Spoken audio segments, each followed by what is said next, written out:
ಶಂಕರಾಚಾರ್ಯರುಗಳಿಗೆ ಹಿಂದೂ ವಿರೋಧಿ ಪಟ್ಟ. ಆ ಅಯೋಗ್ಯರಿಗೆ ರಾಮ ಬರೀ ರಾಜಕೀಯ ಲಾಭವೇ? ಹೀಗೆ ರೊಚ್ಚಿಗೆದ್ದಿದ್ದು ಯಾರು ಗೊತ್ತಾ? ಸಿಎಂ ಸಿದ್ದರಾಮಯ್ಯ ಸರ್ಕಾರ ರಾಜ್ಯದಲ್ಲಿ ಇವತ್ತು ಸರ್ಕಾರಿ ರಜೆ ಘೋಷಿಸಿಲ್ಲ ಅಂತೇಳಿ ಬಿಜೆಪಿ ನಾಯಕರು ಕಾಂಗ್ರೆಸ್ ನಾಯಕರ ವಿರುದ್ಧ ಕೆಂಡ ಕಾರುತ್ತಿದ್ದಾರೆ. ಜೊತೆಗೆ ಕಾಂಗ್ರೆಸ್ ನಾಯಕರುಗಳು ಹಿಂದೂ ವಿರೋಧಿಗಳು, ಶ್ರೀರಾಮನ ವಿರೋಧಿಗಳು ಅನ್ನೋ ರೀತಿ ಬಿಂಬಿಸಲು ಹೊರಟಿದ್ದಾರೆ. ಇದೇ ಹೊತ್ತಲ್ಲಿ ಓರ್ವ ಸೆಲೆಬ್ರಿಟಿ ಬಿಜೆಪಿ ನಾಯಕರನ್ನ ಹಿಗ್ಗಮುಗ್ಗ ತರಾಟೆಗೆ ತಗೊಂಡಿದ್ದಾರೆ. ರಾಮ ಮಂದಿರ ಉದ್ಘಾಟನಾ ಕಾರ್ಯಕ್ರಮಕ್ಕೆ ಶಂಕರಾಚಾರ್ಯರುಗಳು ಹೋಗಿಲ್ಲ, ಹಾಗಾದ್ರೆ ಶಂಕರಾಚಾರ್ಯರುಗಳಿಗೆ ಹಿಂದೂ ವಿರೋಧಿ ಪಟ್ಟ ಕಟ್ತಾರ ಬಿಜೆಪಿಗರು ಅಂತೇಳಿ ತರಾಟೆಗೆ ತಗೊಂಡಿದ್ದಾರೆ. ಹಾಗಾದ್ರೆ ಬಿಜೆಪಿಗರ ಬೆವರಿಳಿಸಿದ ಆ ಸೆಲೆಬ್ರಿಟಿ ಯಾರು ಗೊತ್ತಾ? ಅದನ್ನ ಡೀಟೇಲ್ ಆಗಿ ತೋರಿಸ್ತೀವಿ. ಆದ್ರೆ ಅದಕ್ಕಿಂತ ಮೊದಲು ಹಲೋ ಕನ್ನಡ ಯೂಟ್ಯೂಬ್ ಚಾನಲ್ ಅನ್ನು ಸಬ್ಸ್ಕ್ರೈಬ್ ಮಾಡ್ಕೊಳ್ಳಿ. ಹಾಗೇನೇ ಪಕ್ಕದಲ್ಲಿರೋ ಬೆಲ್ ಬಟನ್ ಅನ್ನು ಪ್ರೆಸ್ ಮಾಡಿ. ಅಯೋಧ್ಯೆಯಲ್ಲಿ ತಲೆ ಎತ್ತಿ ನಿಂತಿರುವ ರಾಮ ಮಂದಿರದ ಪ್ರಾಣ ಪ್ರತಿಷ್ಠಾಪನೆಗೆ ಲಕ್ಷಾಂತರ ರಾಮನ ಭಕ್ತರು ಕಾತುರದಿಂದ ಕಾಯುತ್ತಿದ್ದಾರೆ. ಸೋಮವಾರದಂದು ಭಗವಾನ್ ಶ್ರೀರಾಮನು ಅಯೋಧ್ಯೆ ರಾಮ ಮಂದಿರದಲ್ಲಿ ನೆಲೆಸಿದ್ದು ಕೋಟ್ಯಾಂತರ ಭಕ್ತರು ಅಯೋಧ್ಯೆ ರಾಮನನ್ನ ಕಣ್ತುಂಬಿಕೊಂಡಿದ್ದಾರೆ. ಆದ್ರೆ ರಾಮ ಮಂದಿರ ವಿಚಾರದಲ್ಲಿ ರಾಜಕೀಯ ನಡೆಯುತ್ತಿದೆ. ರಾಜಕೀಯ ಲಾಭಕ್ಕಾಗಿ ರಾಮ ಮಂದಿರ ಉದ್ಘಾಟನೆ ಆಗಿದೆ ಅಂತೇಳಿ ಓರ್ವ ಸೆಲೆಬ್ರಿಟಿ ಕಿಡಿಕಾರಿದ್ದಾರೆ. ಹಾಗಾದ್ರೆ ಯಾರು ಆ ಸೆಲೆಬ್ರಿಟಿ ಅಂದ್ರ? ಅವರು ಬೇರ್ಯಾರು ಅಲ್ಲ, ನಟ ಕಿಶೋರ್ ಕುಮಾರ್.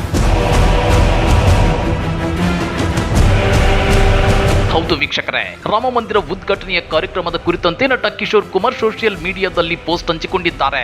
ಅದರಲ್ಲಿ ಅಸಲಿ ಹಿಂದೂ ವಿರೋಧಿ ಯಾರು ಅಂತ ಪ್ರಶ್ನೆ ಮಾಡಿದ್ದಾರೆ. ಮಂಕುಬೂದಿಯ ಭ್ರಮೆಯಲ್ಲಿ ಮಂತ್ರಾಕ್ಷತೆ ಹಂಚುತ್ತಿರುವವರು ಹಿಂದೂ ವಿರೋಧಿಗಳಲ್ಲವೇ ಅಂತೇಳಿ ಪ್ರಶ್ನೆ ಮಾಡಿದ್ದಾರೆ. ಈ ಅಯೋಗ್ಯ ರಾಜಕಾರಣಿಗಳಿಗೆ ರಾಮ ಬರೀ ರಾಜಕೀಯ ಲಾಭಕ್ಕಾಗಿಯೇ ಇರುವ ವ್ಯಾಪಾರದ ಸರಕಷ್ಟೇ. ದೇಶದ ಸಮಸ್ಯೆಗಳನ್ನ ಮರೆಮಾಚಿ ಅರ್ಧಂಬರ್ಧ ದೇವಸ್ಥಾನದ ಉದ್ಘಾಟನೆ ಮಾಡಿ ಓಟು ಹಾಕಿ ಎನ್ನುತ್ತಿರುವ ಅಂಧಭಕ್ತರು ಹಿಂದೂ ವಿರೋಧಿಗಳಲ್ಲವೇ ಅಂತೇಳಿ ಇತ್ತೀಚೆಗೆ ನಟ ಕಿಶೋರ್ ಕುಮಾರ್ ತಮ್ಮ ಫೇಸ್ಬುಕ್ ನಲ್ಲಿ ಬರೆದುಕೊಂಡಿದ್ರು. ಅದು ಈಗ ವೈರಲ್ ಆಗ್ತಿದೆ. ಅಸಲಿ ಹಿಂದೂ ವಿರೋಧಿ ಯಾರು? ಧರ್ಮದ ರಾಜಕಾರಣವನ್ನ ವಿರೋಧಿಸುವವರನ್ನ ಹಿಂದೂ ವಿರೋಧಿಗಳು, ದೇಶದ ವಿರೋಧಿಗಳು ಅಂತೇಳಿ ಟ್ರೋಲ್ ಮಾಡುವ ವಿಶ್ವಗುರು ಭಕ್ತರು ಮತ್ತು ತನ್ನ ವೃತ್ತಿ ಧರ್ಮಕ್ಕೆ ದ್ರೋಹ ಬಗೆದ ಗೋಧಿ ಮಾಧ್ಯಮದವರು ಈಗೇನ್ ಮಾಡ್ತಾರೆ? ಶಂಕರಾಚಾರ್ಯರುಗಳನ್ನ ಹಿಂದೂ ವಿರೋಧಿಗಳು, ದೇಶ ವಿರೋಧಿಗಳು ಅಂತೇಳಿ ಟ್ರೋಲ್ ಮಾಡುತ್ತಾರೆಯೇ? ರಾಮ ಮಂದಿರದ ರಾಜಕೀಕರಣವನ್ನ ವಿರೋಧಿಸುತ್ತಿರುವ ಶಂಕರಾಚಾರ್ಯರುಗಳು ಹಿಂದೂ ವಿರೋಧಿಗಳಲ್ಲವೆಂದಾದರೆ ನಿಜವಾದ ಹಿಂದೂ ವಿರೋಧಿಗಳು ಯಾರು? ಅರ್ಧಂಬರ್ಧ ದೇವಸ್ಥಾನ ಉದ್ಘಾಟನೆ ಮಾಡಿ ಓಟು ಬಾಚಲು ನಿಂತಿರುವ ಧೂರ್ತರು ಅವರ ಅಂಧಭಕ್ತರು ಹಿಂದೂ ವಿರೋಧಿಗಳಲ್ಲವೇ?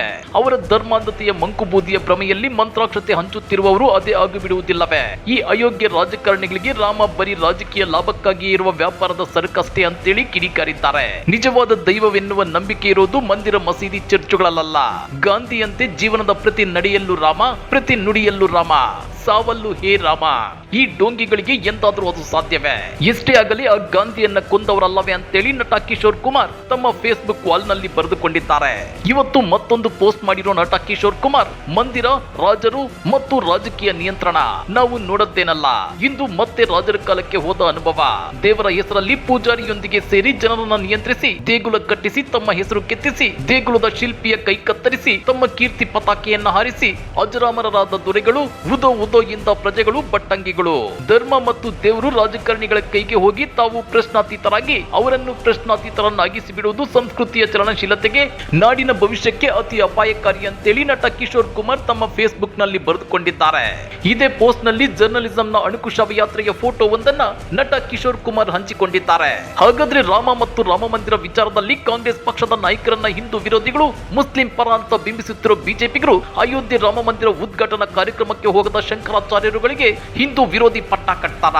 ಅಷ್ಟಕ್ಕೂ ನಿಜವಾದ ಹಿಂದೂಗಳು ಯಾರು? ನಟ ಕಿಶೋರ್ ಕುಮಾರ್ ಅವರ ಫೇಸ್ಬುಕ್ ಪೋಸ್ಟ್ ಬಗ್ಗೆ ನೀವೇನಂತೀರಾ? ಕಮೆಂಟ್ ಮಾಡಿ, ವಿಡಿಯೋ ಲೈಕ್ ಮಾಡಿ, ಶೇರ್ ಮಾಡಿ. ಇಂಥ ಮತ್ತಷ್ಟು ರೋಚಕ ರಾಜಕೀಯ ಸುದ್ದಿಗಳನ್ನ ಮಿಸ್ ಮಾಡದೆ ನೋಡಬೇಕು ಅಂದ್ರೆ ಹಲೋ ಕನ್ನಡ ಯೂಟ್ಯೂಬ್ ಚಾನಲ್ ಅನ್ನ ಸಬ್ಸ್ಕ್ರೈಬ್ ಮಾಡ್ಕೊಳ್ಳಿ.